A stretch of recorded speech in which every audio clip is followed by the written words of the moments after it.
Welcome to OnScreen Academic Writing with Steve Marshall. Lesson 2 is on 3 types of sentence: simple, compound, and complex.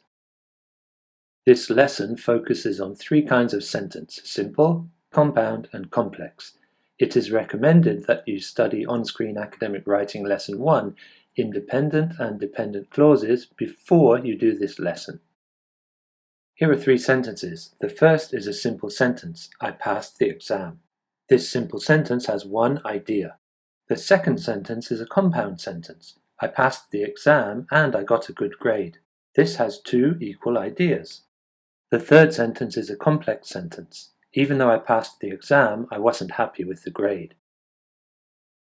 This sentence has 2 ideas. I passed the exam and I wasn't happy with the grade. But in the complex sentence, one idea has more emphasis. I wasn't happy with the grade.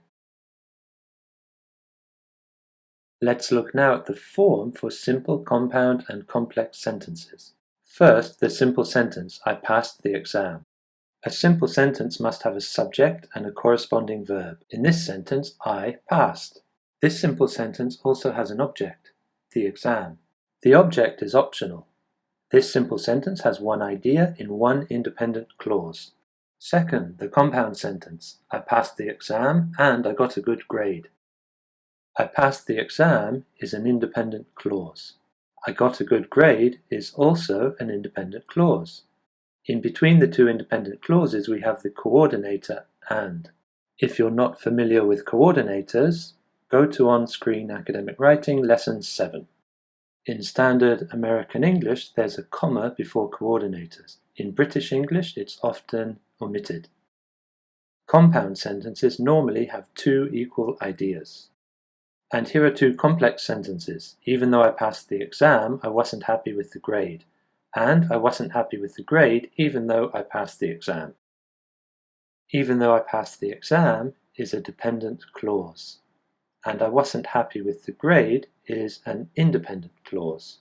The dependent clause begins with a subordinator, even though. To learn more about subordinators, see OnScreen Academic Writing, Lesson 8. If the dependent clause comes first, you need a comma at the end of it. But if the dependent clause comes second, there's no comma. This complex sentence has 2 ideas, but the emphasis is on the independent clause. I wasn't happy with the grade. Effective communication requires a balance of different types of sentence. Identify the sentences as simple, compound, or complex sentences. To help you, independent clauses are yellow and dependent clauses are pink. Here are the answers. 1. Honesty is generally thought to be a virtue is a simple sentence. 2. Although people usually try to tell the truth, sometimes it is necessary to lie. This is a complex sentence. 3. Telling lies is dishonest and lying can hurt people's feelings. This is a compound sentence. And 4. Sometimes people lie to protect a friend who might not want to hear the truth is a complex sentence. Here's a summary of the lesson. Simple sentences have one independent clause and one overall idea. For example, I passed the exam. Compound sentences have 2 independent clauses and 2 ideas of roughly equal emphasis. The independent clauses are separated by a fanboys coordinator. For and nor, but, or, yet, so. In US English, there's a comma before the coordinator. In UK English, there's often no comma. For example, I passed the exam and my grade was B. And complex sentences have one independent clause and one dependent clause in either order.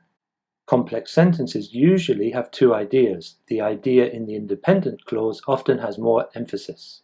For example, even though I passed the exam, I wasn't happy with the grade. There's a comma if the dependent clause comes first, but no comma if it comes second. Thank you, that's all for now. The related lessons are OnScreen Academic Writing, Lesson 7, Linking Words Coordinators, and Lesson 8, Linking Words Subordinators. Please click on the links.